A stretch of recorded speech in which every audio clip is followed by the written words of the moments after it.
the abomination of the worship of idols and relics, prayers for the dead, the perversion of forced celibacy. And he calls it the perversion of forced celibacy. But last time I checked, the Catholic Church was not tying up men and women, not putting sacks over their head, not dragging them balls and chains into the priesthood and into into the nunnery. I can't even say this with a straight face. But the bottom line is that they choose to serve Christ. In Matthew chapter 19, Jesus said there were eunuchs who were born so, eunuchs who were made so by other men, and eunuchs who are basically chosen to be so because they want to give up everything for the kingdom of God. So there are people who give up everything to serve Christ, and Christ tells them that. This is a higher calling that Christ says.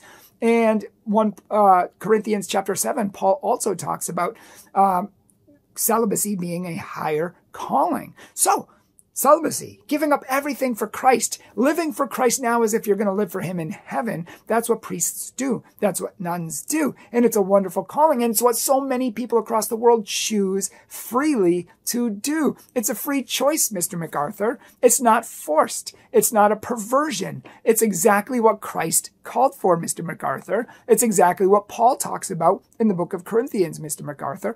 And it's exactly what men and women across the globe want to do. I asked a man once, hey, do you want to get married and have kids? No, he said. That is the last thing on earth I would ever want to do is get married and have kids. I said, okay, well, what do you want to do? He's like, I want to become a priest and dedicate my whole life to God and serve him and preach the gospel. Wow, okay. That doesn't sound forced to me. That sounds like a free will choice of someone who loves God so much that he wants to give his life to him and build up his kingdom here on earth. Amazing. But can you see how forced John McArthur's perversion of Catholicism is? That's why we make these videos. Still devolving down, Mr. McArthur goes on to say that the Catholic Church has this thing called forced celibacy.